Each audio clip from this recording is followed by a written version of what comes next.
hora a gente encontra um que dá certo.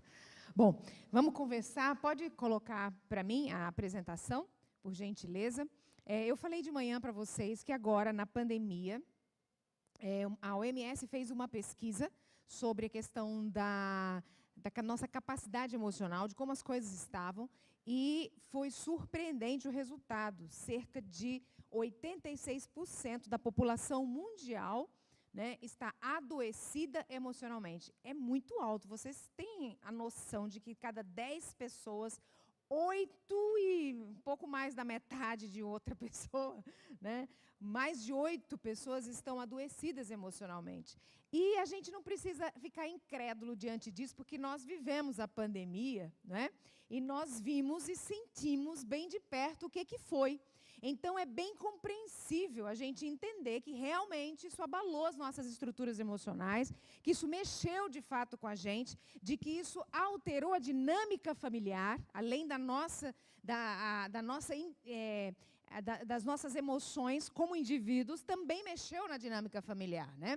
E isso traz prejuízos, isso traz consequências. Agora, mesmo a gente sabendo que a pandemia não acabou, né, a gente ainda precisa lidar com essa questão dentro dos nossos relacionamentos. Eu costumo dizer que a pandemia, né, a gente ouve muito assim, meu casamento acabou por causa da pandemia, nós tivemos problemas em casa por causa da pandemia. Deixa eu falar para você que pandemia não acaba casamento. Tá? Pandemia não tem esse poder. A gente sabe que a pandemia acaba tirando a vida de muitas pessoas, muitos perderam o emprego, mas casamento, a pandemia não acaba. Porque a pandemia não acaba com nada que já estava acabado. Pandemia é só uma maré alta. Vocês conhecem, aqui não tem praia, né? Só o litoral, mas eu sou nordestina, cresci vendo o mar, então a pandemia, ela é uma maré baixa. Quando a maré baixa, né, tem a taba da maré, né, quando a maré está baixa, logo aparecem as pedras, que a gente não vê normalmente. Né, quando a maré está alta, a gente bate o olho, é só água, mas em um determinado horário do dia, a maré baixa e aí começam a aparecer as pedras. Isso que aconteceu na pandemia. Tá? Foi isso que aconteceu. Começaram as crises, as dificuldades, né, os sofrimentos em função das perdas, angústias e isolamento que a gente precisou enfrentar. A maré baixou e aí, aonde estavam os problemas, pá, começou a pipocar tudo. E aí ficou difícil segurar. É a questão do macro e do micro. Né? A gente vivia dividindo a nossa experiência dentro da casa, com o trabalho, com a igreja e tudo mais. Então, a gente acordava, saía para o trabalho, antes da pandemia. Com isso, a gente dilui as nossas irritabilidades, as nossas preocupações, nossas angústias. São divididas com muitas coisas. Eu saio, eu trabalho, eu vou, eu ando, volto, fico um pouquinho em casa, saio de novo, volto, durmo, acordo, entro na rotina. De repente, a nossa rotina foi cortada. 24 horas dentro de casa, os relacionamentos, convivendo. Então, isso acabou, né, fazendo com que florescesse o pior de nós, que já existe, mas que era mascarado pela forma como a gente conduz a nossa rotina, misturada com outras pessoas, com outras coisas. Vai para a igreja, volta da igreja, vai para o trabalho, volta, cansou, vai para o shopping, volta do shopping, volta para casa. Então, o período em casa de relacionamento, ele era reduzido. E, na pandemia, ele foi ampliado, né? E isso acabou trazendo as dificuldades emocionais. Então, eu quero... Não sei se vocês enxergam bem aí, acho que sim, né? Vamos conversar um pouquinho sobre a saúde emocional. Como é que a gente trabalha isso, como a gente recupera isso. Porque não dá para chorar o leite derramado agora, ficar sentado falando, ai, que coisa, o problema foi, né, que aconteceu isso. A gente precisa criar ferramentas para trabalhar com isso, tá? Então, eu não consigo passar. Meninos, então vocês têm que passar para mim aí, por gentileza. Aqui não está funcionando. Tá. Obrigada. A harmonia, né? A harmonia necessária, a harmonia física, a harmonia mental e a harmonia espiritual, elas são necessárias para o bom equilíbrio das nossas emoções. Eu conheço pessoas que são ótimas na questão física, malham, vão para academia, né? E se exercitam, e o físico é muito importante, então elas cuidam pra caramba disso. Mas aí a vida espiritual e também o exercer da mente fica fraquinho aí. Né? Mas fisicamente, bombadão, né? A gente olha e fala, uau, mas só está cuidando de um aspecto. Outros cuidam só do aspecto mental, estudam. Eu conheço pessoas assim, né? Estudam, e tem mestrado até doutorado e tal, mas o físico chega raquítico, né? Porque não se preocupa nada fisicamente, só no desenvolvimento da mente e nem do espírito também. E também existe aquele que se preocupa muito com o espiritual, é vigília, é louvor, é jejum, é oração e tá, espiritualmente, ó, tá lá, mas fisicamente e também em termos mentais, emocionais, não se desenvolve. Então, a gente precisa criar uma harmonia nesse processo. Porque é como uma cadeira, né, de 3 pernas. Ela fica de pé? Ela fica. Uma cadeira de 3 pernas fica de pé. Com jeitinho, você equilibra e deixa ela de pé. Mas o quanto ela aguenta? Senta nela para ver como é que vai funcionar. Ela não tem sustentabilidade. Ela vai ficar de pé, mas ela não vai aguentar o dia a dia. Então, é isso que acontece com a gente. Claro que a gente fica de pé também, né? Claro que a gente parece que está tudo bem, parece que está dando muito certo. Mas quando vem as cargas do dia a dia, as dificuldades, porque elas existem e não vão desaparecer. A Bíblia diz isso, no mundo tereis aflições, então não vai ficar melhor, tá? Só para poder você ficar bem felizinho aí. Não vai ficar melhor, né? Não vai ficar, a gente é que tem que ficar mais forte. Então a gente espera muito que as coisas melhorem. Por quê? Nossa zona de conforto, eu não quero me mexer. Então eu espero que meu marido fique melhor, eu espero que minha esposa seja melhor, eu espero que os meus filhos resolvam isso, porque é muito melhor que vocês melhorem do que eu ter que me mexer para qualquer coisa, né? Me deixa quieta aqui onde eu estou. Então a gente tem sempre a tendência a querer que o outro se mexa. É um processo de facilidade, fica fácil para mim, claro. Se o outro muda, melhor para mim. Né? Se tem um vizinho enjoado, é mais fácil quem mudar? O vizinho se mude, porque daí ele para de me perturbar. Né? Eu mesmo gosto dali, eu não quero mudar, eu quero ficar ali. Então eu fico, é a experiência humana. Mas se quem está incomodado, o ditado melhor que existe é esse, né? Os incomodados, esses é que precisam buscar a solução para as questões que estão acontecendo com eles. Bom, agora passou rápido. Pressão emocional é algo que todos nós vivenciamos. Se eu parar um pouquinho agora para conversar com você e te ouvir, você me contar como é que foi o seu dia, eu vou encontrar nele vários focos de pressão que você sofreu no dia de hoje. Vocês concordam comigo? Nós viemos de Hortolândia e ao entrar em São Paulo começou a chover muito. Isso traz pressão para a gente? Traz pressão para a gente. Né? Pegamos um trânsito e eu tinha horário para chegar aqui. Isso traz pressão? Traz pressão. Então, diariamente, a gente está tão pressionado, tão fatalmente pressionado, que a gente às vezes nem se apercebe que está vivendo sobre um tipo de pressão. Porque ela acontece em todo lugar. Ela está em todo o espaço, em tudo. Então, a gente ficou habituado a viver sob pressão. E a gente nem dá conta mais que está vivendo. Qual é a dificuldade com isso? É que enquanto a gente está sob essa pressão emocional, ela vai como um elástico. Se você pegar o elástico e você puxar ele várias vezes, no máximo, no limite dele, puxar, o que vai acontecer depois de 10 dias você fazendo isso? Ou ele vai lacear, né? Ou se você exagerar, ele vai acabar estourando, rompendo. Mas a questão aí, se você, né, fica dentro do limite dele, é que ele vai lacear, ele não vai ter mais a sustentabilidade que tinha. Basta pensar aí, né, nesses pijamas antigão aí, né, que aí você vai usando, bota na máquina, vai usando, daqui a pouco você tem que segurar ele com a mão, porque ele já afrouxou lá e não segura mais. É assim que acontece com as nossas emoções. O nosso cérebro, sob tensão, sob forte pressão emocional, ele produz algumas substâncias como forma de proteção, tá? Para nos proteger. Por exemplo, se eu estiver sofrendo uma pressão muito grande aqui, você entra e fala, olha, qual é o seu carro lá embaixo? Um carro acabou de bater, uma pressão emocional. Imediatamente, os meus batimentos cardíacos se aceleram, minha pressão sanguínea sobe, há um enrijecimento da minha musculatura, para que eu possa fazer o quê? Tomar uma atitude. Algo está acontecendo, eu preciso tomar uma atitude. Então, isso é fração de segundos, eu nem percebo, mas eu já estou aqui, né? Se a gente ouvir um grito de uma criança agora, está todo mundo quietinho aqui, maior silêncio. Se de repente a gente escuta um grito de uma criança, o que vai acontecer conosco?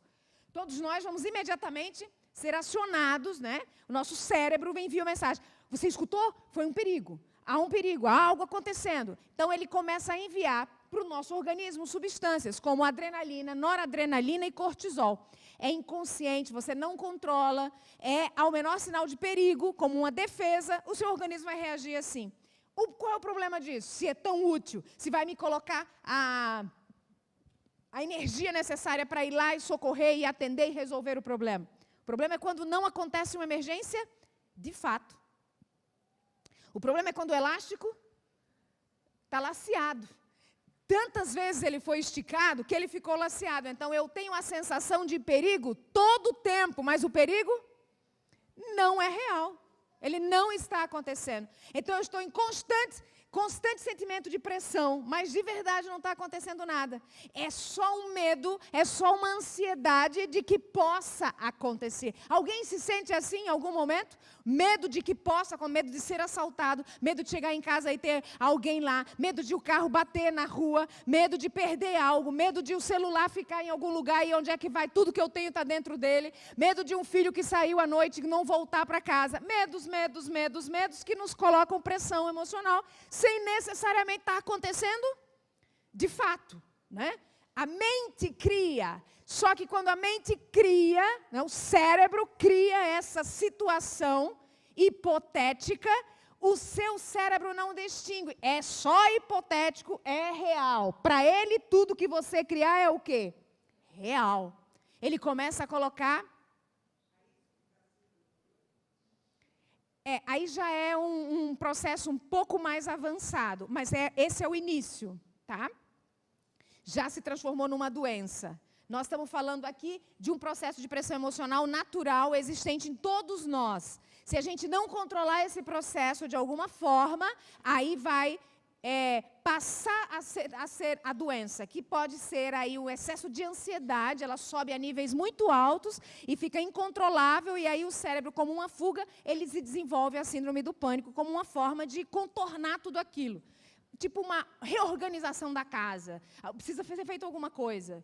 E aí ele começa a passar mal e tal, para tentar estancar todo o processo de substâncias que estão sendo lançadas no organismo. Porque elas são lançadas aleatoriamente. Tá? E aí, o problema disso é que, com frequência, sem estar acontecendo nada, e você recebendo dose de cortisol, adrenalina, noradrenalina, cortisol, adrenalina, diversas vezes ao dia, essas substâncias não são utilizadas, porque não tem perigo. Se tem um perigo, você levanta e vai. Elas são gastas no seu movimento, na sua ação. Se isso não acontece, elas ficam instaladas ali em você. A médio, curto prazo, elas começam a trazer doenças físicas.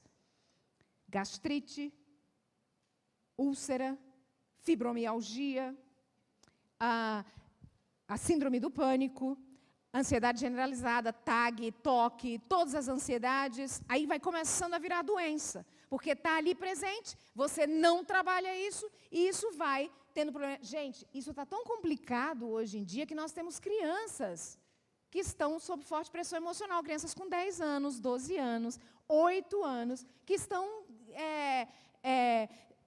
a pressão emocional está enorme dentro delas, elas não conseguem administrar isso mais. Então, não é um privilégio só da vida adulta mais isso aí. Como já foi no passado, né? Os mais adultos que sofriam esse tipo de coisa. As crianças, tudo era leve. E o que está acontecendo? Está acontecendo que dentro das nossas casas, nas nossas famílias, nós, os adultos, não estamos conseguindo nos controlar, dominar, trabalhar a nossa emocionalidade, né? Gerenciarmos de forma adequada as nossas emoções, e os nossos filhos que estão do nosso lado, o que acontece com eles? Eles sofrem, eles espelham aquilo que eles estão assistindo. Eles reproduzem aquilo que eles aprendem a viver da forma como nós estamos ensinando. Esse é um dos maiores prejuízos, né? Porque a gente está descontrolado, né? E aí a gente acaba atingindo quem está perto da gente. Aqui são algumas questões das nossas somatizações. O que acontece é isso. Há uma pressão emocional, vai substâncias lá, não consigo controlar, automaticamente eu vou entrar no processo de somatização. A história que eu contei hoje pela manhã, daquela professora que perdeu o movimento das mãos, perdeu o movimento das pernas, é um processo de somatização. Ela não tinha nada nas mãos e nada nas pernas, mas as questões emocionais foram tão grandes que começou a trazer efeitos no corpo. Então, a doença é real? É real, mas é provocada pela mente. O espírito de profecia diz que 90% das doenças começam na mente. Então vejam a importância de a gente gerenciar bem as nossas emoções, os nossos pensamentos e lidar melhor com os nossos sentimentos. Dor no peito, essas são as principais características, principais sintomas, melhor dizendo, de somatizações. Como é que começa isso? Dor no peito. E a gente tem mania de botar compressa quente nas coisas que a gente não tem uma explicação para elas. Aí a gente começa a buscar, eu gosto de falar que a gente fica contando historinha, para achar uma desculpa, né? Para justificar uma coisa que a gente está sentindo. Aí dor no peito. Estou com um aperto aqui no peito. Não sei o que é, deve ser porque, eu acho que está apertada a minha roupa. Olha só, como a gente vai. Uma outra coisa que a gente fala bastante é a fadiga. Eu estou tão cansada, mas também eu tenho trabalhado demais. Mas às vezes é desproporcional a nossa fadiga. A gente acabou de acordar e como se sente? Exausto. Mas acabou de levantar, passou a noite deitado, dormindo. Levanta e fala, nossa, parece que uma jamanta passou pela minha cabeça. Ai, que canseira, gente. Isso é uma somatização. Ninguém que levanta depois de uma noite de sono é para levantar cansado. Se isso está acontecendo com você, isso já é uma luzinha no painel do seu carro emocional, brilhando para você e falando, cuidado, porque tem coisa acontecendo aí que vai trazer problema para você, ok? Então, outro sintoma, dor de cabeça. Mas eu tenho dor de cabeça sempre. É normal. Olha só, a gente se acostuma a alguns sintomas, acha mais fácil acostumar a eles do que resolver. Então, tem uma coisa nos incomodando, dói a cabeça. Eu tenho sempre essa dor de cabeça. Não, mas estou com dor de cabeça faz uma semana. E você está fazendo o quê? Nada, está vivendo do mesmo jeito, com a dor de cabeça. E ainda quando alguém fala, toma alguma coisa, não é normal. Não é normal. Dor de cabeça é um sintoma para te avisar que tem alguma coisa errada. E você precisa tomar providência. Outra coisa que acontece também, dor nas costas. Deve ser meu colchão. Está na hora de trocar o colchão. Está na hora de trocar o colchão. Esse banco da igreja, viu? Esse banco da igreja não é confortável. Eu venho aqui, eu fico ruim. Olha só, a gente vai encontrando sempre uma desculpa para a gente não encontrar a verdadeira razão. Por quê? Porque a verdadeira razão é emocional, então eu vou ter que mexer com o que está lá dentro, que para mexer com o que está lá dentro, isso vai dar um vespeiro, isso vai dar um negócio, e depois vai que eu não sei resolver, então deixa isso para lá. E aí eu vou dando esses nomes. Outra coisa, falta de ar, né? É porque está tudo fechado aqui, eu acho. Estou com uma falta de ar. Falta de ar é um sintoma de somatização. Porque tem ar, gente. Se você não tiver Covid, tem ar, muito ar. Então, como é que eu fico com falta de ar? Quem está do meu lado está respirando super bem e eu estou com falta de ar. Então, isso, entende? Mas a gente fica com aquele sintoma e a gente fica ainda justificando. Não, é porque eu acho que está apertada a roupa, está aí. A gente vai achando, né, o chapéu de mágico. A gente vai tirando lenço e lenço de dentro, buscando justificativa por aquilo, tá? Insônia. Tá? Se você não está na menopausa, né? Então, não consigo dormir, alguma coisa está errada que está tirando o seu sono. Porque se você trabalha as 8 horas, né, diárias e o seu descanso precisa ser de 8, tem que ter sono. Não tenho sono nunca, tem alguma coisa que não está bem. A gente tem que entender isso. De uma vez para sempre, a gente vai passando por cima desses sintomas, ignorando esses sintomas, e o efeito disso é muito drástico. É adoecimento mental. Tá? Ignorar esses sintomas é caminhar para o adoecimento mental. Não tem uma saída estratégica. E a gente não pode esquecer disso. Isso é uma coisa que a gente fala muito pouco. A gente ameniza muito. Se um filho da gente vem, filho, isso aí não é nada, isso vai passar. A gente não para falar, o que não está legal com você? Me conta, o que está chateando você? O que está machucando você? A gente não quer saber disso, a gente quer... pega um remedinho, toma aí, vai passar dor de cabeça. Não funciona assim. Dores da alma não são curadas com medicação. Dores da alma precisam ser entendidas. A gente precisa abrir o coração, ter espaço para falar sobre elas. E isso tem que acontecer dentro da família. E alguns pais ficam apavorados e falam, eu prefiro nem ouvir, porque vai que eu escuto umas coisas que não... Eu vou falar para vocês, eu também sou mãe, e às vezes eu escuto coisas que eu não gostaria de ouvir. Mas eu aprendi ao longo da minha jornada que é melhor escutar. Porque pelo menos eu sei o que está passando na cabeça daquelas criaturas lá, né? Porque se não fala, fica travado lá, eu fico pior, eu não sei o que está passando lá. Então deixa eu ouvir, às vezes eu estou ouvindo e eu começo a orar. Eu falo, Senhor, tem misericórdia.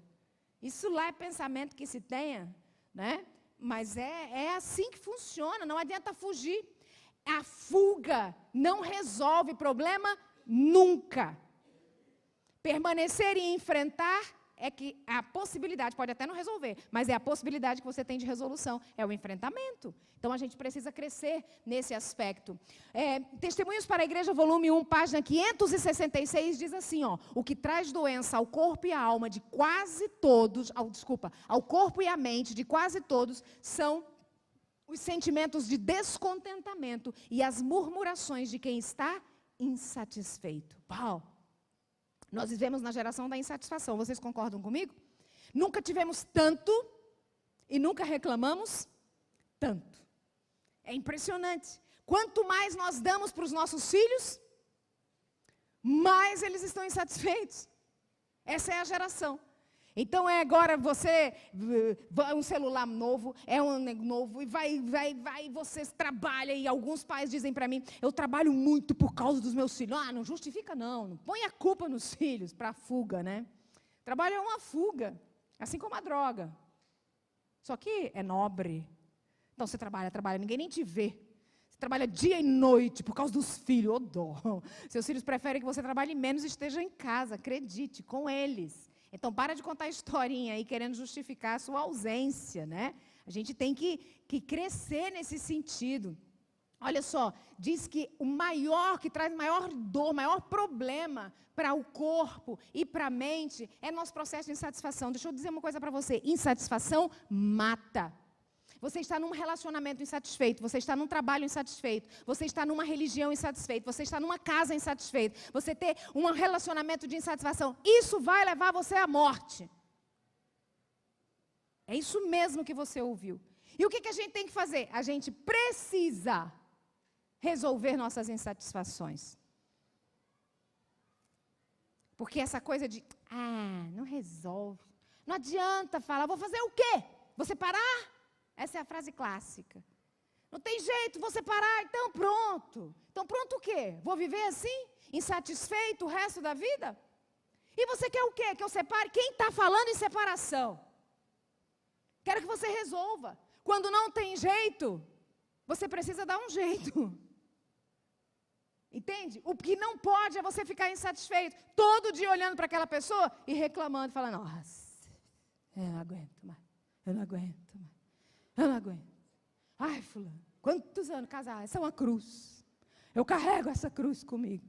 Que coisa, meu pai. Ai, Deus podia levar essa criatura da minha vida. Aí quando vem o Covid que quase leva, você morre. Aí leva não, Senhor. O que vai ser de mim? Né?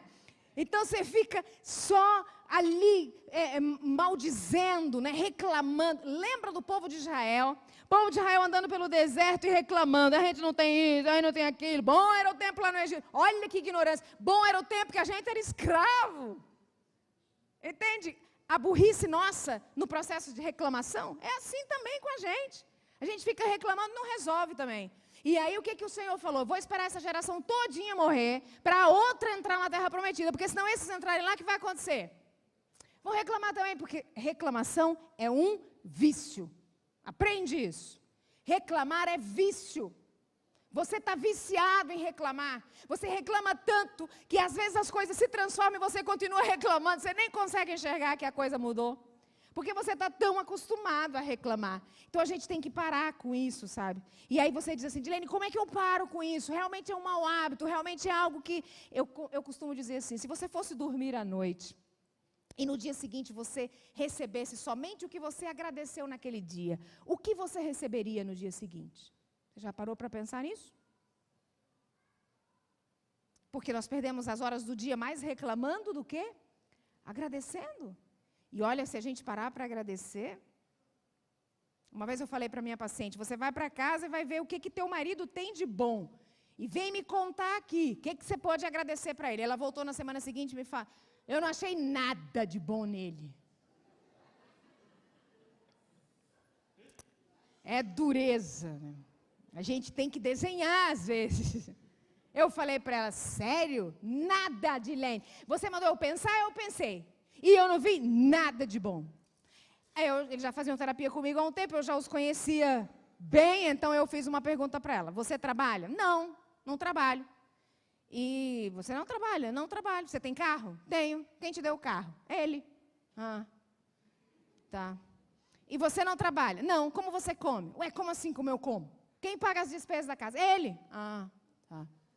E você viaja de férias? Sim, a gente viaja. Para fora do Brasil? É. E quem paga a viagem? É ele. Falei, só em 2 minutos de conversa, achei 4 coisas que você pode agradecer a esse homem. Ele paga suas despesas, ele te deu um carro, ele leva você para fora do Brasil. Uau! Brinca não, que tem muita mulher querendo isso aí. Nem quer o resto das coisas que você está incomodado. Né? E a gente fica concentrado em quê? Olha, dentro da família é o local onde a gente se concentra mais no lixo que a família produz do que nas coisas boas que a família é capaz de produzir. É impressionante. Se nós tivéssemos um olhar para nos direcionar dentro de casa, o que tem de bom o meu marido, o que tem de bom minha esposa, o que tem de bom os meus filhos. Mas não.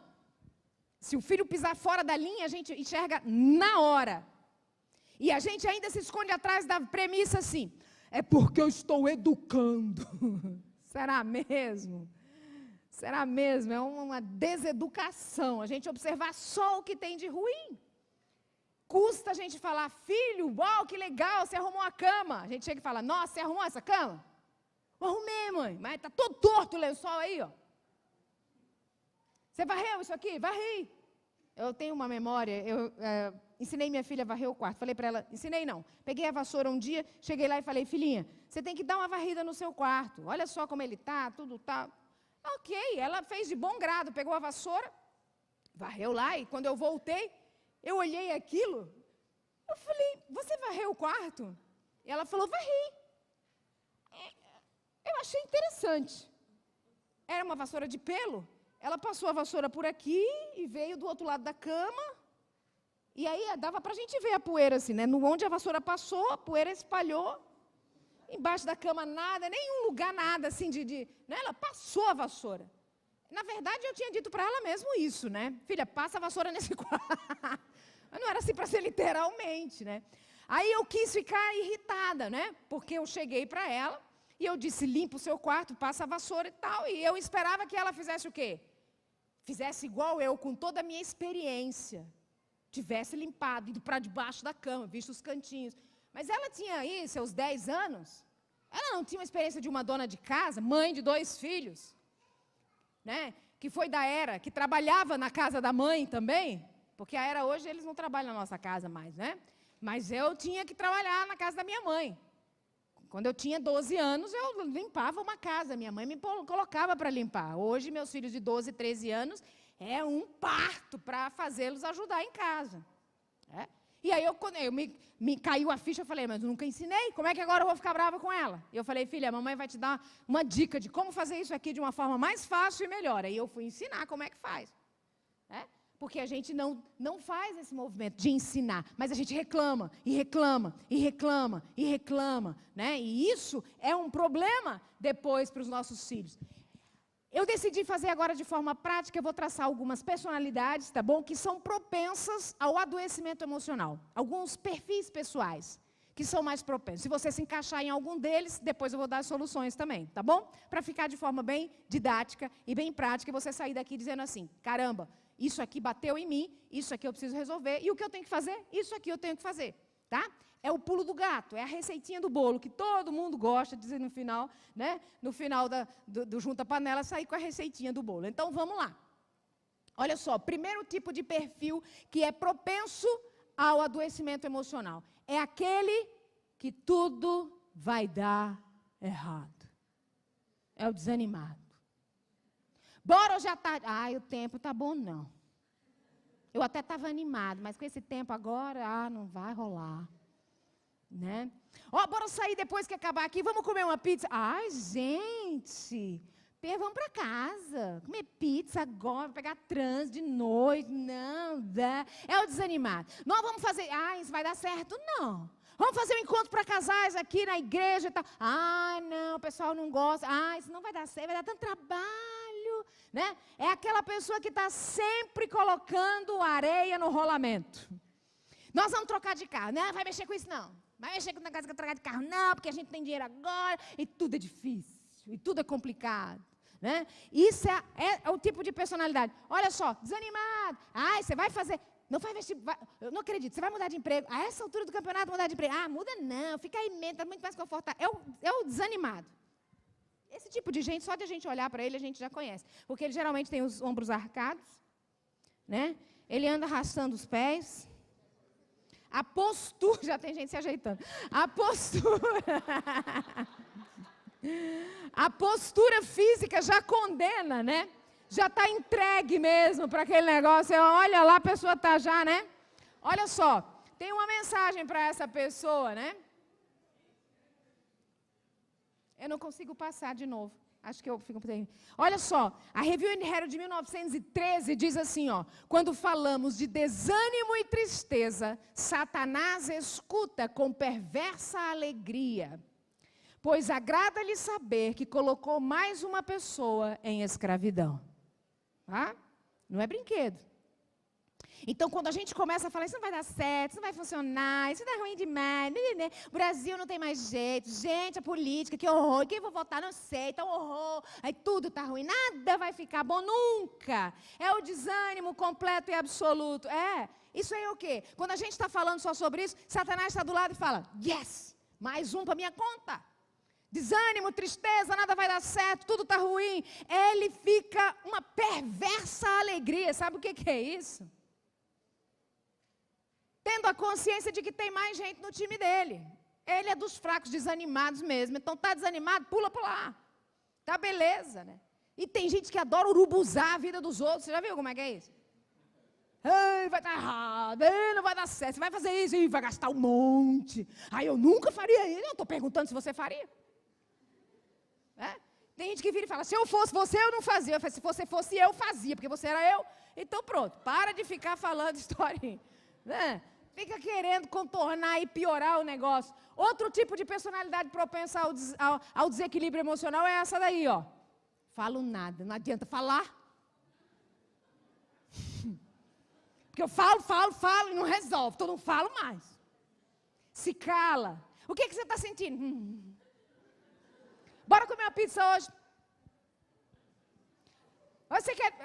tanto faz. Você escolhe, você que sabe. Não dá opinião, não se manifesta, não diz o que pensa, não diz o que acha. Não resolve nada. Estou cansado. Eu estou cansado de falar as coisas. Ai, que horror.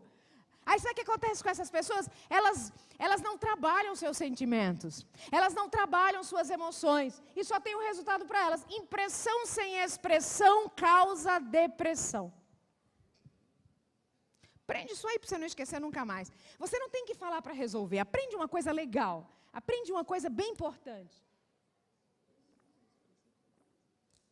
Você não tem que falar para o seu marido, para a sua esposa, para resolver. Melhor se você fala e resolve, melhor. Mas a gente fala, não é para o outro fazer o que a gente está falando. É para que o outro saiba o que eu estou sentindo e pensando. Dentro de uma relação, nem sempre o que eu falo vai fazer o outro mudar de ideia ou fazer o que eu quero que ele faça. Mas pelo menos ele fica sabendo o que eu penso e o que eu sinto. Porque se você tem um sentimento e você não pode compartilhá-lo, você não pode falar sobre ele, você vai adoecer. Isso é trágico. É trágico. A história que eu falei hoje da professora lá, não podia falar com o marido o que sentia, o que pensava. Tinha que ser como ele queria. O que aconteceu? Vocês assistiram a história pela manhã. Sentimentos acumulados, não expressos. Só tem duas coisas que podem acontecer. se você não fala do que você sente, principalmente dentro da sua casa, que é o seu espaço, né? O seu espaço de segurança, onde você pode falar, onde você pode se comunicar, onde você pode abrir o seu coração e a sua mente, e aí você acaba não fazendo porque o seu marido ou sua esposa não vai entender, não vai ouvir, não permite, duas coisas vão acontecer. Ou você explode. Vocês já viram explosões, não é? Aconteceu semana passada aqui em São Paulo, não foi? Perto de Guarulhos, um barracão que pegou fogo e aí explodindo tudo. Nem sei se é um barracão, viu, gente? Mas era um monte de coisas lá. Quando eu peguei a reportagem já era, né? Explodindo tudo. O que acontece? Vai pedaço para todo lado, atrapalha quem está perto, atrapalha quem está do lado. Os vizinhos lá sofreram em função daquilo que estava acontecendo. Sempre que há uma explosão, você perturba, você incomoda, você dificulta a vida das pessoas que você mais ama, porque elas estão mais próximos a você. A explosão faz isso. Mas se você não explode, guarda, uma hora, bum! Mas tem gente que não explode. Guarda e não explode. O que elas acontecem com elas? Implodem. E vocês já viram também imagens na TV de prédios que são implodidos. Não estraga nada do lado, não é verdade? Está um prédio no meio, tem um prédio de um lado, um prédio do outro, implode, aquele só estraga o quê? Aquele. Existem pessoas que guardam seus sentimentos e também o prejuízo é para quem? É para elas. Adoecimento. A síndrome do pânico, como ela citou ali no começo, né? O transtorno obsessivo compulsivo, o transtorno de ansiedade generalizada, o TAG, né? E vem também as outras doenças emocionais e físicas, advindas justamente, eu vou guardando. Ninguém tem uma memória tão grande que possa guardar todos os sentimentos e emoções da vida. Não existe essa capacidade, tá? Não existe um hardware desse tamanho aí. Então, você vai guardando. Se você não fizer, né, uma arrumação na sua máquina, vai ocupar espaço demais, ela vai explodir. Então, você precisa trabalhar. Não tem outra alternativa. Outro, aí, ó, o que diz Ciência do Bom Viver, página 241. Desgosto, ansiedade, descontentamento, remorso, sentimento de culpa tendem a consumir as forças vitais, convidar à decadência e levar à morte. O que é isso? Sentimentos negativos, acumulados. Hoje de manhã, na mensagem da manhã, eu falei várias histórias, contei várias coisas, pessoas que vão acumulando tristeza, acumulando ódio, acumulando raiva, acumulando ressentimento, acumulando desconfiança, descontentamento, culpa, remorso. Aí eu deveria fazer, não fiz. Aí vai acumulando e não vai suportar. Consome as forças vitais e mata, de verdade. Adoecimento e morte.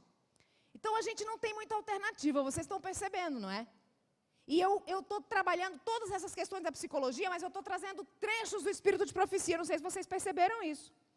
Para mostrar para vocês que Deus também está entendendo que esse é o processo. Aliás, Ele entendeu o primeiro, mas é que a gente precisa ver, às vezes, as coisas acontecendo aqui por profissionais, por doutores e etc., para a gente poder entender que o que ele está falando há muito tempo atrás é real. E a gente precisa tomar uma decisão, né? A gente precisa de uma mudança. Olha só, outro tipo de personalidade, é aquele bonzinho. Pensa na criatura que não consegue dizer não para ninguém. Ele diz sim para todo mundo, ele só não consegue dizer sim para ele. Então ele vive a vida, parece que o mundo está desabando assim, porque ele não tem tempo de realizar nada, ele não consegue nada. O tempo para ele é curtíssimo, porque ele está sempre ajudando todo mundo. Ele é o bonzinho, ele é aquela alma boa, que todo mundo fala, pede para o fulano resolve, fulano faz. Só que ele promete, ele se dispõe a fazer, mas ele é humano e ele acaba não dando conta de fazer também. Não porque ele não queira fazer, simplesmente porque ele também tem limites. Todos nós temos limites. Então ele está sempre andando como se o chão tivesse, saindo debaixo dele. E ele não consegue completar as tarefas. Sabe o que acontece com pessoas assim? Muitos tornam duplamente pesados os fardos da vida, né? Pelo quê? Por estarem continuamente antecipando aflições. Ao invés de resolver, cada dia ele vai sobrecarregado, vai trazendo sobre si cargas que não precisariam pertencer a ele. Porque nós precisamos entender que é possível a gente dizer não posso, não quero, não gosto, não vou, não me dê isso. Não é errado falar não. Não é fator de proteção para a nossa vida. Então, o fato de dizer sim, quando você deveria dizer não, vai te adoecer. Uma vez ou outra, tudo bem. Nós, mães, sabemos bem o que é dizer não, dizer sim, quando a gente queria dizer não, não sabe? A gente sabe bem o que é isso. Eu estou morrendo de medo, preferia que não fosse. Mas no que eu posso fazer? Vai. Mas se a gente viver a vida fazendo isso, a gente não vai dar conta. Então, uma vez ou outra, dizer um sim, quando a gente quer dizer não, é humano. Mas, frequentemente, é adoecedor. Não vai colar. E esse outro tipo de personalidade? Outro tipo propenso ao adoecimento. Esse engana bem, porque parece que ele nunca vai ficar doente. Porque sentiu, falou. Ele é tido até como sincero. Do coração eu não morro. Porque, olha, se eu achar qualquer coisa, eu falo mesmo. Eu falo porque eu falo logo na cara. Eu gosto de resolver, eu gosto das coisas tudo às claras. Comigo as cartas estão na mesa. E blá, blá, blá, e o discurso é lindo. Mas é essa figura aí, ó. Quem passar na frente leva chumbo. Não tem, ele confunde sinceridade com falta de educação. É grosseiro, é estúpido, fala sem pensar, né? Depois que fala, às vezes se arrepende. Se arrepende, não pede perdão, porque não pede perdão, não. Principalmente isso dentro da família. Às vezes a gente acha porque é pai, porque é mãe, a gente não deve voltar lá e fazer o quê? Me perdoa, filho. Eu gritei, eu falei, eu errei. Eu sou mãe, mas eu não sou perfeita. Eu erro e erro muito. Quantas vezes eu tive que voltar para os meus filhos e falar, desculpa, filho, perdi a cabeça e gritei com você, não deveria ter feito isso. Né? Me desculpa, me arrependo, não precisava ser dessa forma. Isso precisa acontecer. Porque esse tipo de personalidade, de fato, ele fala o que pensa, o que sente. Só que ele fala e depois é que ele vai atrás para ver se... acho que eu exagerei, né? Acho que eu falei demais. Então, olha, aí alguns dizem assim, mas é porque eu sou assim mesmo, sabe, Dilene? Eu sou assim mesmo, eu sou de falar, sou de família de italiana, ainda estraga toda a geração, né? Toda a nação italiana, ainda desmonta todos. Né? Ou então fala, não, eu sou assim mesmo porque eu sou descendente de alemão, acabou com a nação alemã também, né? Bota justificativa, a culpa em todos os parâmetros, porque eu sou assim mesmo. Eu era assim, meu avô era assim, meu pai era assim, todo mundo lá em casa é assim, e a gente é desse jeito. Se quiser conviver com a gente, tem que aprender a viver com a gente. É a velha história do começo da minha fala hoje. Você muda, eu não. Deixa eu continuar sendo grosso, você que vai ter que entender a minha grosseria. Olha isso. Pois é, o Senhor também dá recado para nós, desse jeito aí, ó. Mente, Caráter e Personalidade, volume 2, página 583. A menos que controlemos nossas palavras e nosso gênio, somos escravos de Satanás. Todas as palavras de alteração, palavras desagradáveis, impacientes e irritadas, são uma oferta feita à sua satânica majestade. Ei. Pesado, né? Não tem desculpa. Dilene, mas quem de nós nunca se irritou? Quem de nós nunca alterou a voz, principalmente dentro da família, né? A gente faz isso quase todo dia. Perde a cabeça, dá um grito, fala uma coisa, fica irritado, fica bravo, fica nervoso. O problema não é esse. O problema nem é tanto perder a cabeça, o problema é não reconhecer que perdeu a cabeça e buscar resolver a dificuldade. Porque eu disse no começo, a gente sofre pressão mesmo. A nossa vida ela é uma pressão atrás da outra, né? E a gente precisa aprender a lidar com isso. Então, voltar e se justificar é o que vai nos ajudar. Se você se identificou com algum desses perfis, não é? E você fala, agora eu já entendi, eu estou aí, ó, a um passo de um desequilíbrio de saúde mental. Porque eu tô nesse limbo aí, né? Ou eu sou desanimado, ou eu sou, né, falo que não devo, ou eu assumo tudo, não sei dizer não, ou eu fico calado, prefiro não me manifestar. Eu me vi aí nos negócios desse e agora eu faço o quê? Vamos lá. Autoconhecimento é a chave máxima para a mudança. Se eu não sei quem eu sou, gente, então qualquer coisa serve. Eu preciso saber quem eu sou. Eu acredito esse tempo todo, mais de 20 anos trabalhando com isso, eu acredito até que não é difícil saber quem se é. né? Não é difícil saber quem eu sou. O difícil é aprender, muitas vezes, a lidar com o jeito que eu tenho.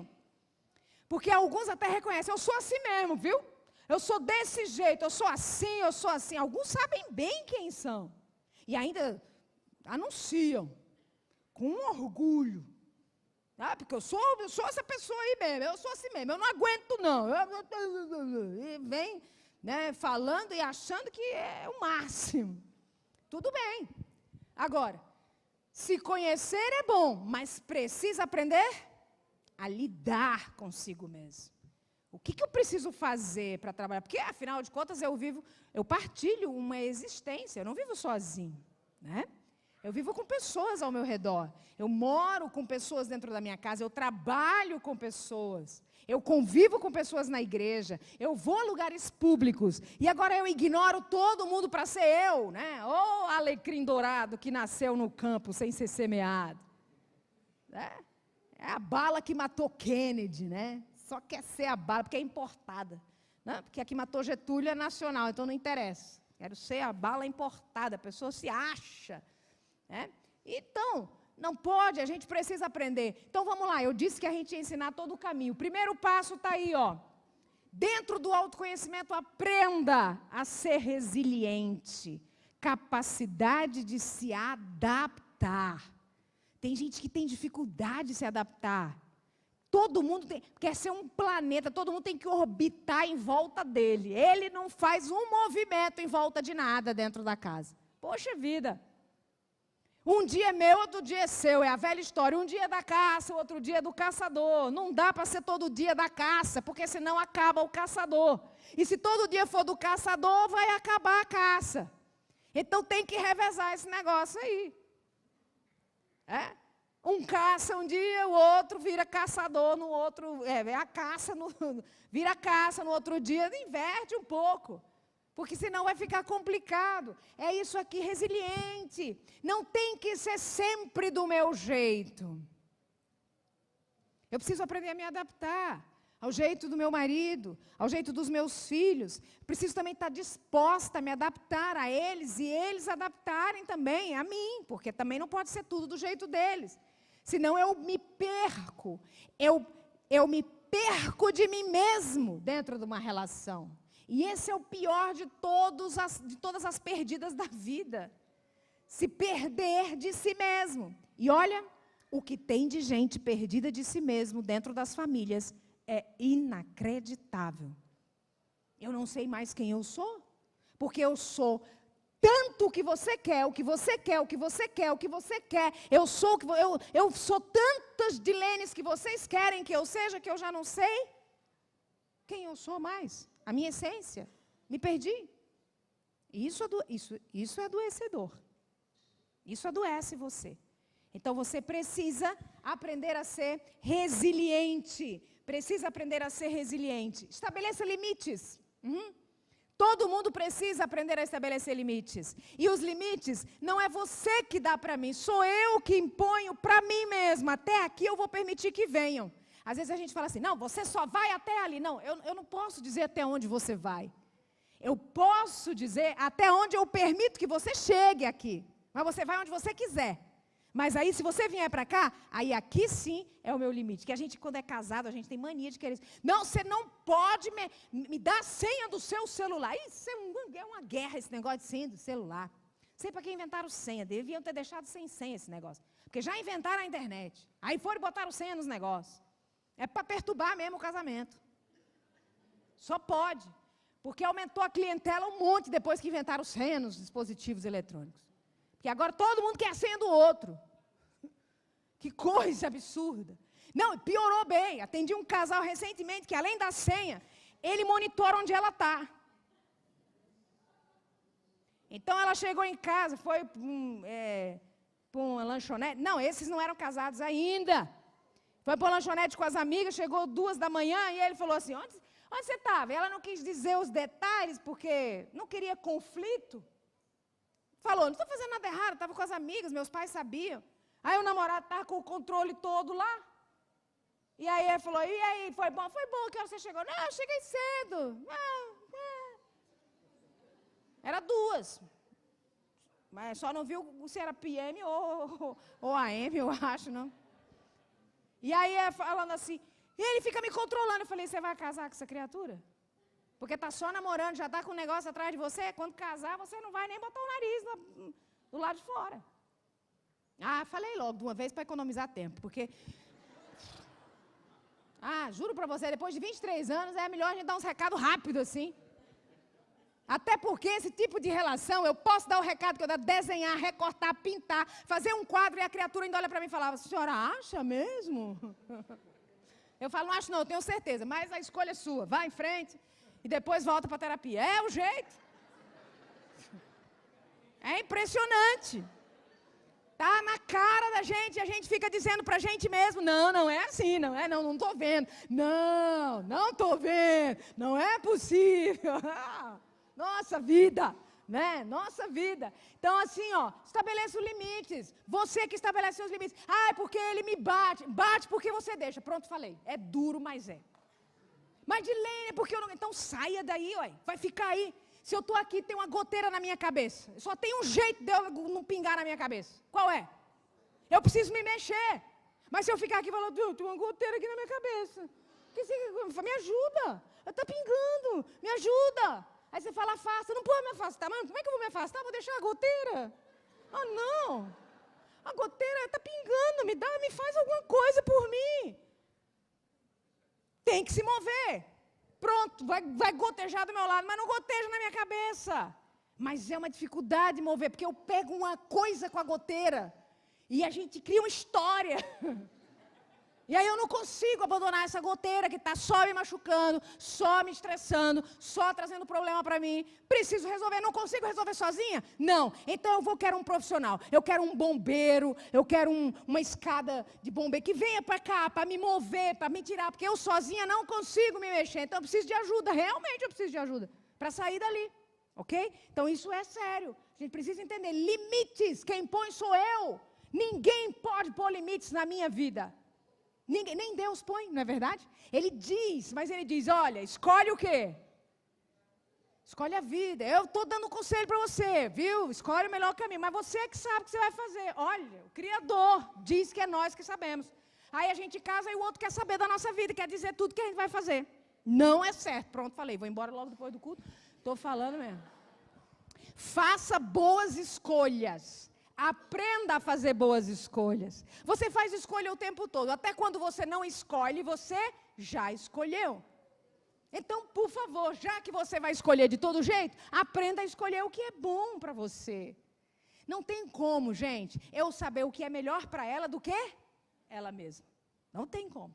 Eu posso até imaginar que sei, estudar sobre isso e tal, mas somente ela vai poder fazer essas escolhas. Eu nunca consigo fazer. Isso, mães, isso vale para os filhos também, tá? Pegou, né?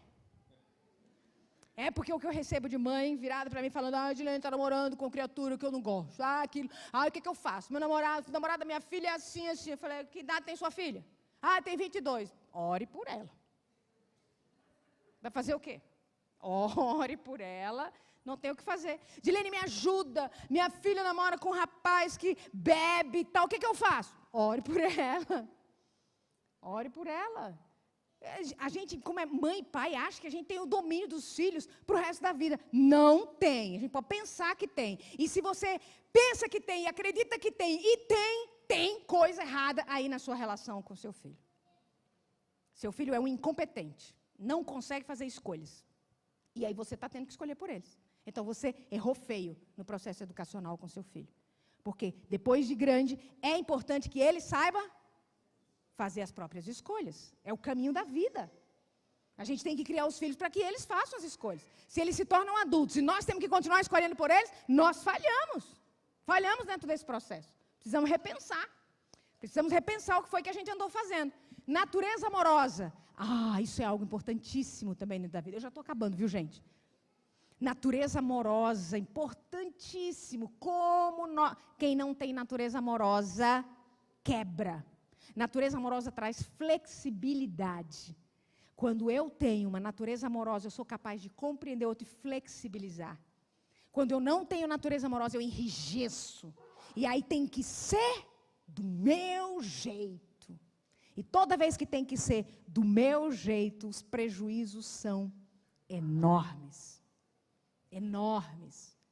Eu gosto de dizer que quando a gente ama, a gente abre a mão. E se ficar, fica porque quer ficar. Porque não tem mérito nenhum eu colocar um passarinho aqui e eu segurar ele. Não, ele é meu. Ele é meu, ele é meu, ele é meu, ele é meu, ele é meu. Abre a mão aí. Não, ele é meu, ele é meu, é meu, é meu. Não, abre a mão. Não, ele é meu. Só abre um pouquinho, tá bom. Quando foi que ele foi seu? Foi nunca. Você que estava se enganando. Ele nunca foi seu. Porque se ele é seu, ele para e fica. E aí fica com prazer, fica com alegria. Natureza amorosa, receptiva, perdoadora, misericordiosa. Não é uma natureza justa. Alguns são muito justos. E não há erro em ser justo, mas a gente precisa aprender a ser misericordioso. Porque justo é assim, ó. Foi R$3,52 isso aí. Vou te pagar. R$3,52. Isso é justiça. Não, vou te pagar R$3,60. Isso é o quê? Misericórdia. Você está fazendo a mais. Você está oferecendo mais do que aquilo que era necessário oferecer. E dentro das relações familiares, a gente precisa lidar com misericórdia. Vou dizer mais, quem tem filho adolescente, precisa desenvolver a misericórdia. Do contrário, vai quebrar. É um período da vida, na minha opinião, dizia uma mãe de um adolescente para mim, ele dizia assim, ô Dilene, você não acha que a época que Lúcifer foi precipitado do céu, ele era adolescente? Eu falei, misericórdia. Que comparação. Tem de tudo nesse mundo. Vê se isso é coisa que se fale. Olha só o que uma mãe me diz. Só pode, porque a rebelião só pode ter acontecido no processo de adolescência de Lúcifer. Eu falei, gente do céu, que horror. Eu penso diferente. Eu penso que Deus nos dá os adolescentes para que a gente realmente possa desenvolver o nosso processo de misericórdia. Porque é o período que a gente precisa usar mais de flexibilidade. Nossos conceitos rígidos, formais, estabelecidos. Agora a gente tem que flexibilizar, ouvir, entender. E pense, 2 adolescentes, um não é igual ao outro. A gente tem 2 filhos. E a gente gosta de dizer assim, criei do mesmo jeito. Esse é o erro. O erro é esse, criar igual. Pois se os filhos não são iguais, não podem ser criados iguais. Então, se você tem 2 ou 3, 4 ou 5, ou como era antigamente, 10, tomara você tenha criado cada um de um jeito, porque se criou tudo igual, dá defeito. Dá defeito que é uma beleza, defeito em série ainda. Então, precisamos ter o tempo para cada um, criar cada um, ouvir, é diferente. Eu tenho 2. Pense como são diferentes um do outro. E você precisa dedicar tempo para isso. Eu tenho um assunto para um lá, eu já conheço o jeitão dele, ele minimiza as conversas, não conta tudo, não fala tudo, quer me enrolar. Então, vamos tomar um café da manhã junto, filho? Tal, né, um lugar legal. Bora, tal, bora. Então, eu já levo ele, já vou dar a volta lá, porque eu preciso ter uma conversa legal. E se for em casa, escorrega por todo lado. Então, lá tem mais chance da gente conseguir conversar, né? E cada filho é de um jeito, a gente precisa descobrir esse jeito para poder a gente conseguir exercitar a nossa natureza amorosa. E por fim, sonhe. Família precisa sonhar junto. Sabe o que faz um dos passos para a finalização da família, para um divórcio, para acabar com o relacionamento? É a perda da capacidade de sonhar. Não sonha mais. Não querem mais construir juntos uma casa, não querem mais passar uma viagem internacional. Não tem nada planejado para 2. Não tem nada planejado mais para a família. Agora é viver o dia a dia. Vamos viver com o que dá.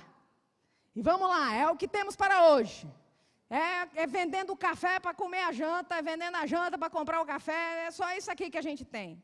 Isso acaba com a família. A família precisa sonhar. Planos. Vamos fazer planos. Para onde vamos? O que vamos fazer? Planos na semana, planos no mês, planos no semestre, planos no ano e planos para o futuro. Planos para o futuro, isso move a família, isso engaja.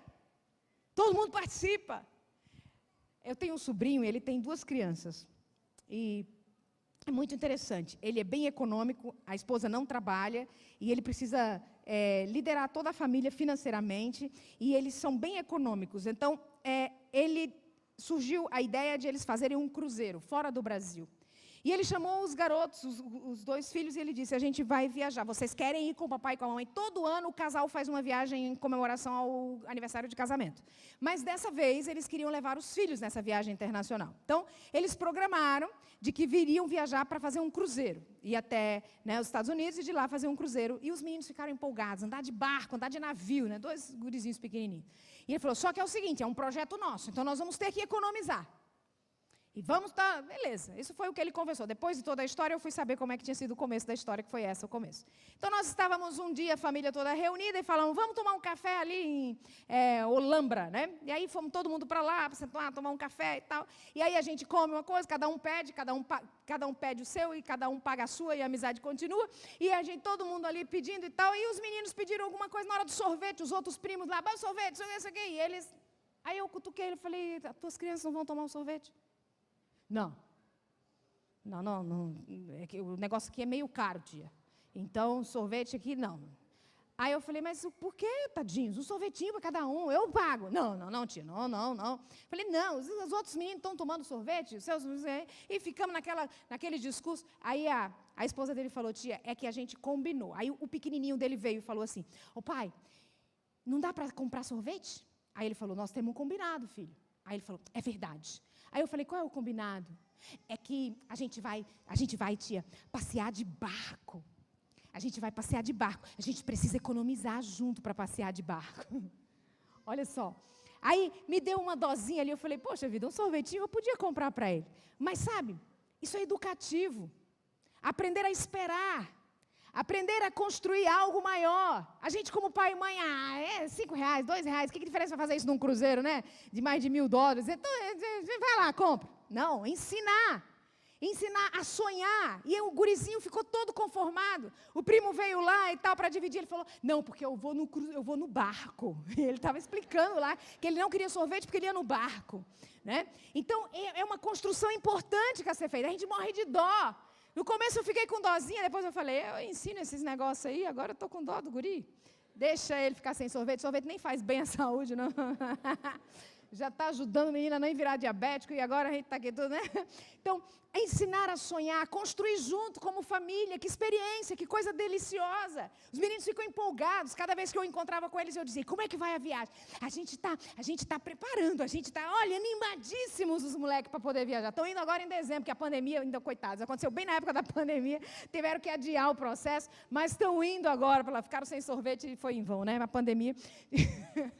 Né? Mas o sonho, a capacidade da família sonhar junto, isso é muito importante, construir sonhos juntos. Olha só, a senhora White escreveu a carta 322 no ano de 1906, e ela disse assim, se quiseres obter preciosas vitórias, encara a luz que procede do sol da justiça. Fala em esperança, fé, ações de graças a Deus. Ser animosa, esperançosa em Cristo, educa-te em louvá-lo. Por quê? Este é o grande remédio para as doenças da alma e do corpo.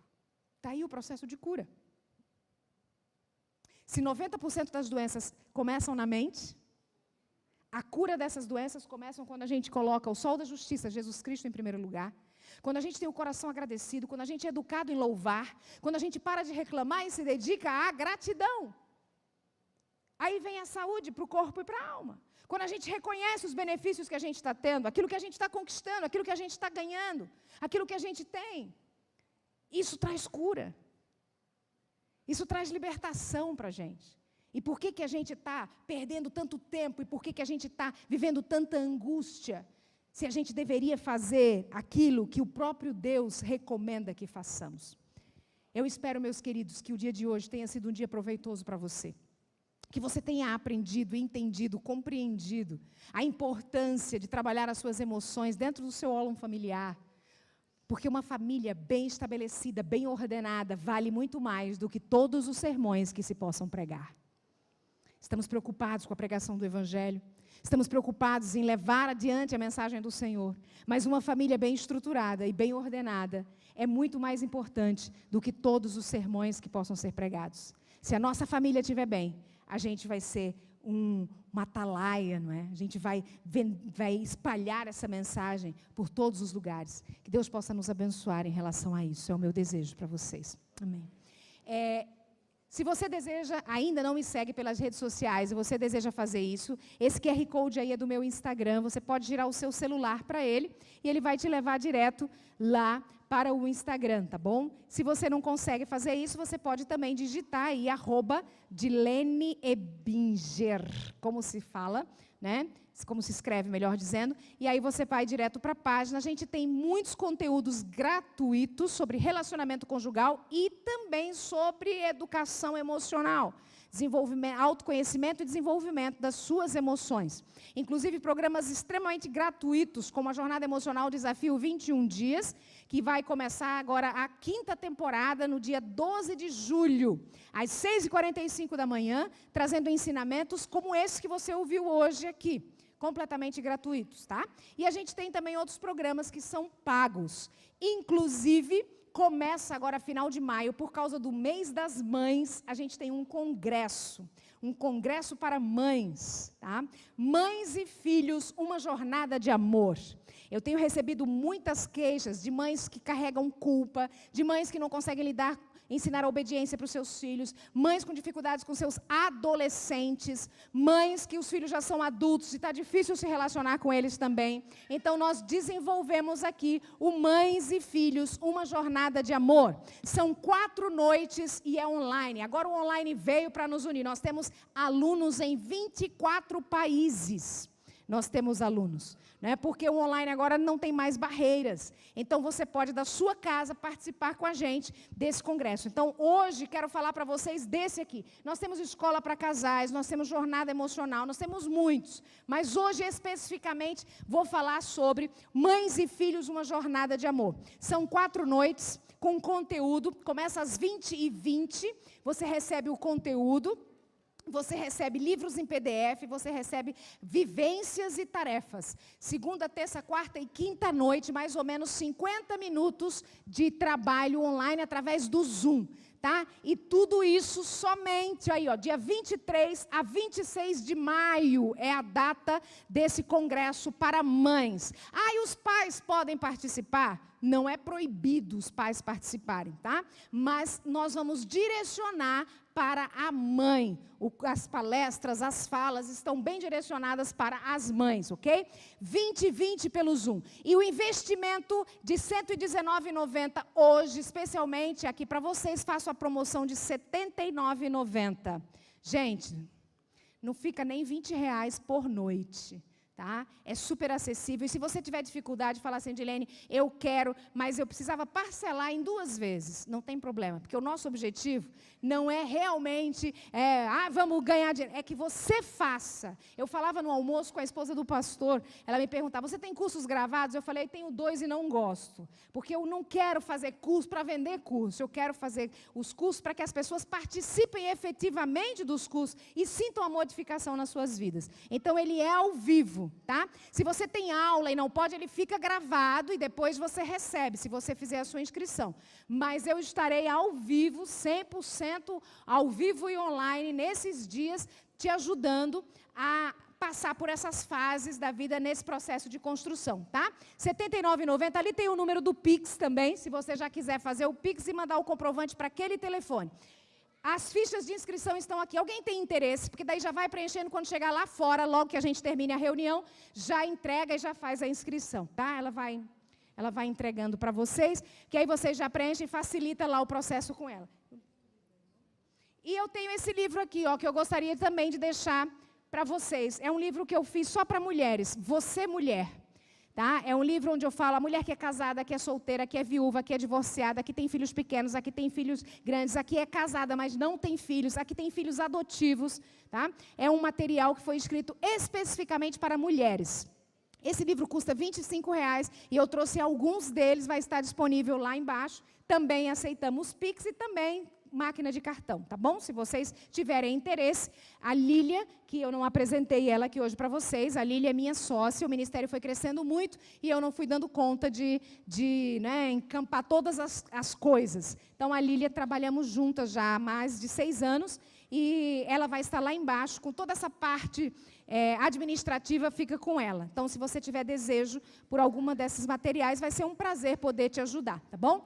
Eu estou muito agradecida pelo privilégio e oportunidade de poder ter estado com vocês o dia de hoje.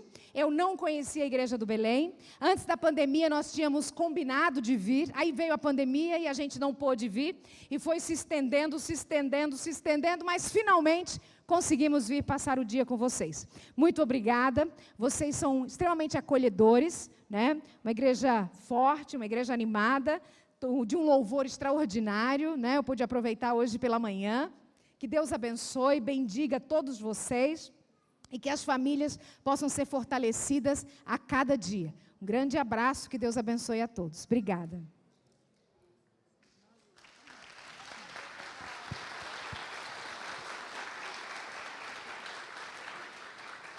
Dilene, nós que te agradecemos, mas nós vamos ainda abusar um pouquinho mais de você.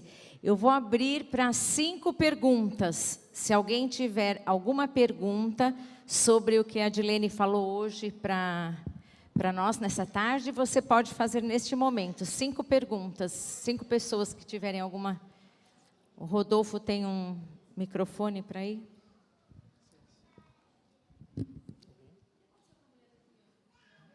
A mulher do piano. Naquele dia nós encerramos a sessão e ela disse realmente, se tiver que perdoar, eu não vou perdoar, eu não quero. Ela não era cristã, né? Se despediu aquele dia, foi embora, e isso que eu fiquei mais chocada, porque ela se despediu dizendo, então eu não quero, eu realmente não vou resolver essa questão, e foi embora, infelizmente.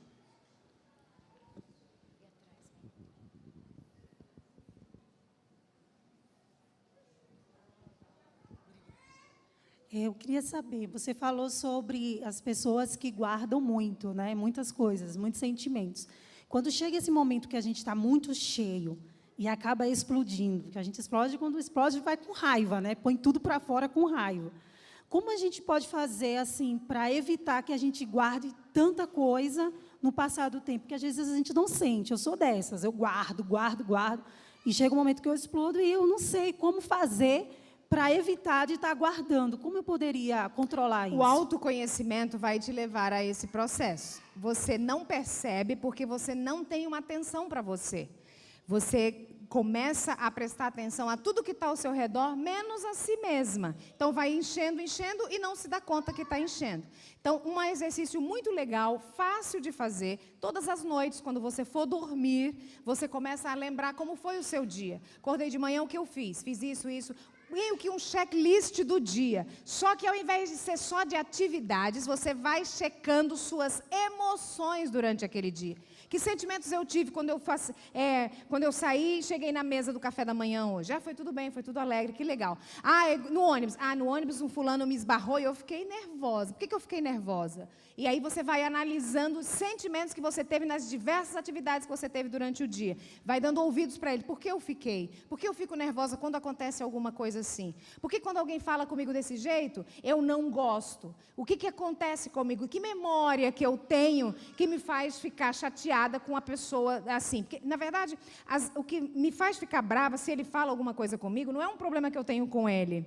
É um padrão de comportamento adquirido lá atrás, em que a minha memória traz de volta com a atitude dele. Então, às vezes, o problema é com meu pai, é com minha mãe, é com lá na história passada. Tá? E eu só trago para cá porque aciona, cutuca na informação semelhante. Aí, traz à tona e eu fico brava com ele. Isso acontece muito nos casamentos. Eu tenho um problema com o meu pai, aí eu respondo no meu marido uma atitude que era uma memória antiga. Então, quando eu paro e penso bastante sobre o meu dia e quais foram as minhas reações, aí vai clareando na minha mente e facilitando esse processo, evitando que a gente chegue, junte tudo para explodir. Obrigada.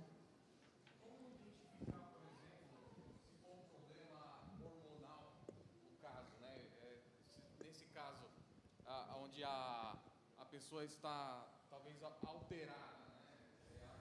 Durante o período ou sim. Geralmente, no processo da TPM, há uma alteração hormonal, e no processo também da climatério, tá? Quando a mulher está no climatério, há oscilações hormonais, isso é real. E também na andropausa. Os homens também passam por isso. Só que como a gente fala muito das mulheres, parece que os homens não passam por esse processo. Mas passam também com dificuldades semelhantes, né? E também altera bastante o humor. Tá? Altera bastante o humor. Hoje a gente tem processos depressivos com alteração de humor, então é importante às vezes uma análise profissional. Alterou demais. A gente tem uma depressão que se chama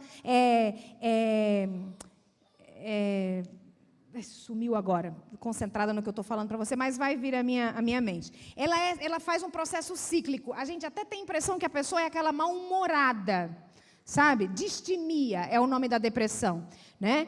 A gente acha, fulano é mal-humorado mesmo, é sempre mal-humorado. Não é, ele tem um processo depressivo chamado distimia, que ele está sempre reclamão, murmurão, tarará, todo o processo. Então, às vezes dá uma melhoradinha, a gente fala, nossa, fulano está bem hoje. Aí, daqui a pouco, vai de novo. Mas como não é nada tão forte, nunca busca tratamento muitas vezes. Porque parece que é da personalidade da pessoa. E, na verdade, é um adoecimento. Então, se isso é frequente, está atrapalhando os relacionamentos, vale a pena uma avaliação psicológica, psiquiátrica, ou até mesmo um ginecologista, um urologista, para uma medicaçãozinha para alteração hormonal não ter tanta interferência emocional. Tá? Porque realmente, principalmente no climatério e andropausa, é muito oscilante a questão hormonal, né? E altera mesmo o humor. Não é falácia, não é conversa. Altera de verdade e, nesse momento, muitas vezes desenvolve-se a depressão em muitas pessoas. Então, o que ajuda? Exercício físico, tá? De forma natural, o que vai ajudar nesse processo? Atividade física. Ela é produtora de endorfina, que combate o cortisol, que combate a noradrenalina, a adrenalina. Então, ela produz serotonina, ela produz dopamina e a endorfina. Então, ela é fantástica para combater. Mas não é um exercício físico passeando, né? 50 minutos por dia e aeróbico. Não é a musculação, não traz esse benefício, traz outros. Mas o exercício aeróbico vai trazer esse benefício e ajudar nesse processo.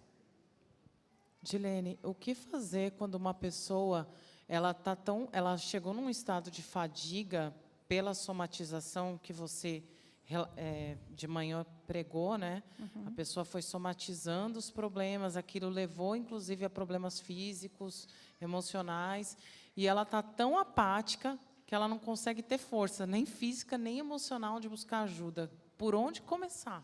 Precisa construir rede de apoio. Tá? Rede de apoio é uma pessoa da confiança, um pai, uma mãe, um tio, uma tia, um irmão, uma colega, uma amiga, para que essa pessoa possa ajudar essa pessoa a buscar ajuda, a buscar o tratamento. Esse pico de exaustão, ele precisa urgentemente de uma atuação, muitas vezes já medicamentosa, para que a pessoa possa chegar no nível onde ela tenha condição de ser trabalhada. Porque, às vezes, a extenuação já está tão grande que a clareza mental já ficou difícil. Então, às vezes, precisa ser medicado para voltar para um nível mais ou menos estável, onde ela consiga interagir com um profissional e poder ir trabalhando essa angústia. Mas, de novo, eu volto a insistir, a atividade física, se essa pessoa conseguir se mexer para isso, é fantástico já como melhoria. É um princípio que eu falo muito nas minhas redes sociais, é cansar o corpo para descansar a mente. Então, é um contrabalanço importante para esse processo de cura. Posso fazer duas perguntas? Pode. A falta de esquecimento, atrapalhação, tudo é esgotamento mental. Pode ser proveniente de algumas adoecimentos, mas se a pessoa não tem nenhum tipo de doença, é sim um nível de estresse muito grande. Nós, hoje, devido ao nosso ritmo de vida, a gente aprendeu a conviver com alto nível de estresse. Então, o alto nível de estresse, ele afeta o sono, ele afeta a memória, ele afeta a libido, ele afeta a nossa razão, o nosso sono. O sono, ele tem a função primária, o sono REM, aquele primeiro sono profundo, de organizar nossas memórias. Então, quando a gente não tem um sono reparador, a gente fica esquecido. Só que, claro, não são esquecimentos profundos, de olhar para o marido e não lembrar o nome dele. Então, como não é uma coisa tão assim, a gente... lembrando, eu estou cansada, e a gente vai deixando passar. Né? Então, a gente precisa trabalhar isso né? Fortemente. O que ajuda também? Não assistir, não ver, não dividir a atenção, duas coisas. Por exemplo, hoje a juventude faz isso com muita facilidade. Abre um computador, abre 10, 12 abas num computador. Isso é terrível. Porque a sua atenção fica dividida. Então, você está no celular e com a televisão ligada. Você está lendo um livro e com o celular do lado. Então, a gente devia se policiar para não fazer mais de 2 tarefas ao mesmo tempo. Mas quando você não está vendo nada, mas tua mente não para. Você está deitado, mas tua mente... Isso é um processo de ansiedade. Tá? Significa que você já está extremamente ansiosa e, por isso, a mente não desliga. Aceleração mental tem a ver com ansiedade. Então, o que ajuda a descansar a mente? Cansar o corpo. Então, tem que começar a cansar muito o corpo, aí a mente vai desacelerando. Aos poucos, ela vai desacelerando. Tá? Desculpa, vou perguntar de novo. Agora, quando uma pessoa está com depressão, nitidamente está com depressão, e você fala para a pessoa procurar ajuda, e a pessoa fala assim, não, é você que me vê assim. Não estou assim. É aquilo que eu falei lá atrás, né? A questão do autoconhecimento, né? A pessoa se distanciou de si mesma, então não consegue se perceber. Essa é uma questão bem dramática mesmo, quando a gente vai se distanciando, a vida vai ficando tão ruim, tão desanimadora, tão triste, que eu já não tenho nem força para me mexer, eu prefiro ficar mesmo assim. Você que está tendo a ideia errada, você que não sabe, então eu vou simplesmente justificando, dando as desculpas para não precisar me mexer. Às vezes nem é um processo depressivo, é zona de conforto mesmo. A pior coisa que existe dentro de um relacionamento é zona de conforto. Eu costumo brincar e dizer que zona de conforto é uma lança que está enfiada assim na sua costela e está enfiada aqui, está sangrando, sabe? Sangrando muito. Pense uma lança enfiada aqui, sangrando e cortando, e você está olhando e alguém fala, olha, tem uma lança aí, tira. Ah, não, deixa aqui, porque eu sei pelo menos aonde está doendo.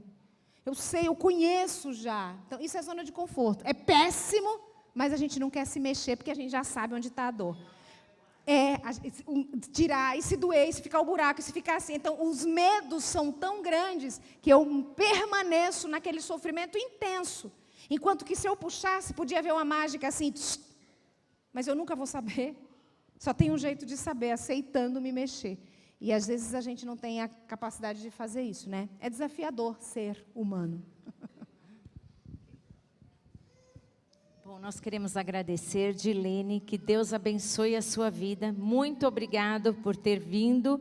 É muito difícil conseguir a Dilene, ela tem uma agenda muito cheia, mas ela atendeu o nosso pedido e nós temos só gratidão por você existir, porque é uma pessoa que poderia estar fazendo muitas coisas em outros lugares, poderia, que nem ela falou aqui conosco, né, tem palestras gratuitas, e é uma pessoa que a gente vê que realmente ela se importa com a família e é uma serva de Deus. Então, a gente agradece muito e o que nós queremos pedir é que Deus abençoe a sua vida e a da sua família. Onde está a Lília? Está aí? Ela está lá embaixo. Ah, ela já está lá embaixo, né? Nesse momento, eu queria chamar a Eliane e o Henrique. Vem aqui um pouquinho, são do Ministério da Família também. Carol e Sérgio, venham aqui também, porque eles se empenharam também para trazer a Dilene aqui. Quero agradecer essa equipe aqui que me apoiou e me ajudou em todo o tempo. E nós temos uma lembrancinha para você levar para a gente, para você levar da nossa igreja, aqui do ministério. Eu não desembrulhei para você poder, porque vai viajar ainda, né? E essa flor é boa porque, assim, é uma vez por dia só, né? Uma vez por semana, não precisa estar toda hora lá, porque eu sei que sua vida é corrida, é orquídea que eu vou dar, porque aí essa daí é das suas, né? Você tem cara de orquídea mesmo. E tem uma outra para a sua secretária, que ela é fabulosa também, muito competente. A sócia da Dilene, ela não está aqui, mas a gente quer agradecer. Você leva para ela, por favor, e que Deus continue abençoando esse projeto, esse trabalho que vocês têm. Muito obrigada. Pastor, palavra com o senhor agora. Boa tarde, gente. Eu espero que vocês tenham tirado bastante proveito. Hoje pela manhã, algumas pessoas me escreveram, me procuraram, viu, Gilene? Me falaram agradecendo pelo culto, pelo sermão. Eu acho que quando a gente fala em uma situação como essa, uma das coisas mais importantes da gente ouvir são pessoas dizendo assim, olha, eu precisava ouvir, foi para mim e tirou proveito. Então, Deus seja louvado, Gilene. Muito obrigado. E eu espero que essa seja a realidade de vários de vocês. Eu quero reforçar com vocês aqui algumas coisas que foram ditas. Em um período de uma palestra, em quase de 1 hora, que é o tempo que ela falou, a gente aprende muita coisa. Mas eu tenho certeza que no curso a gente pode aprender muito mais. Então, vocês estão aí com as redes sociais, com o contato, não é um investimento alto, é uma pizza que a gente economiza no mês, que a gente acaba adquirindo tanto conhecimento para a nossa família, para a educação dos filhos. Então, eu quero reforçar aqui aquilo que foi anunciado, que foi passado, para que você leve isso a sério e tire proveito. Para a gente se despedir, eu queria pedir uma gentileza. Eu queria pedir que todos os casais casados fiquem de pé, por gentileza. Todos os casais casados, isso.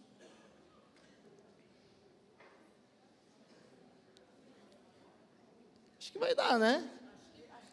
Então tá bom. É o seguinte, a gente quer dar um presente para vocês. E a gente que eu falo é a Igreja do Belém, na representatividade do Ministério da Família, ter um presente para você. Então, você vai receber um presente, segura ele na mão e aguenta só mais um pouquinho em pé, porque nós... Não, faz o seguinte, o contrário, igual Santa Ceia, pegou, senta. Isso, pegou o livro, senta. É um por casal, tá bom? É um por casal. Vocês pode ler junto, Dilene, esse livro? É melhor um ler e depois... Pode ler junto, né? Então, é um livro para você ler junto aí com o seu cônjuge, para vocês aprenderem, crescerem juntos, para vocês se desenvolverem nas emoções, na vida espiritual. É um presente, hein?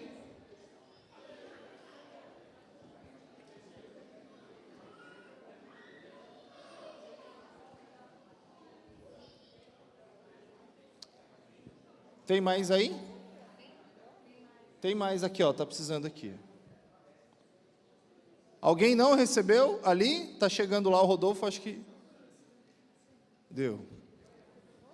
Todo mundo recebeu. Ótimo. Muito bom. Tem gente que está sozinho, mas quer casar. Não, claro. Se você está aqui e é casado e o seu cônjuge não está, você pode receber também. Tem alguém nessa condição que não recebeu o livro? Você está aqui, o seu cônjuge não, você achou que não ia... Ok? Todo mundo recebeu? Aí, quem quiser mais algum, vem falar com a gente no final. Tá? Pode entregar aí já, o Serginho, você está aí, por favor. Obrigado. Ok. Então, beleza. Assim, se você tem algum casal que você quer presentear, quer dizer, olha, que Deus te abençoe, a gente quer... Procura a equipe, vocês viram a equipe aqui à frente, né? Procura qualquer um desses 3 casais, conversa com eles. Você não vai precisar convencê-los, é só você dizer assim, olha, eu queria levar um e tal, a gente vai providenciar um também para abençoar a vida dessas pessoas. Tá bom? Beleza. A Dilene, eu vi que ela saiu, ela já deve ter ido lá para... Então é o seguinte, além desse livro que o Ministério deu de presente para você, tá bom? Gente, olha, quantas vezes eu já falei que é um presente, hein? Presente, alguém pagou por isso, então valoriza, usa, tá bom? Agora, tem o Pix, tem a máquina, eu acho que deve ter de cartão ali, para você conhecer outros materiais que a Dilene já tem publicados, e aí pode ter o assunto que está passando, pelo que você está passando agora, então pode te ajudar também, a saída vai estar lá. Certo, gente? Eu queria orar com vocês, orar pela sua família. Vamos ficar de pé para a gente fazer essa oração?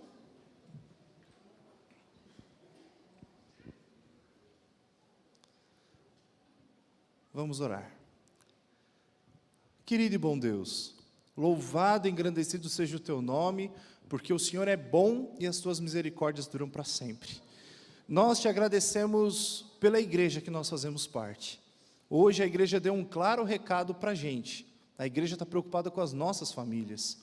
E essa preocupação não é algo humano, é o Senhor quem coloca isso no coração das pessoas.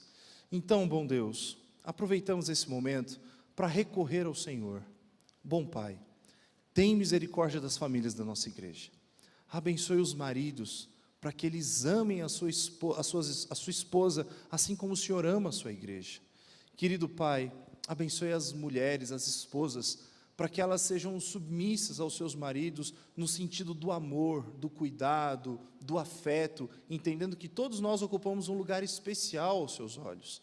Ajuda os pais a cuidarem bem dos seus filhos, ajuda os filhos a serem generosos e obedientes com os seus pais.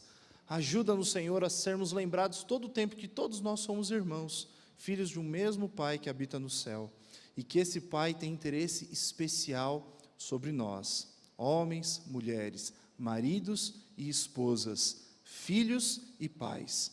Cuida da gente, Senhor.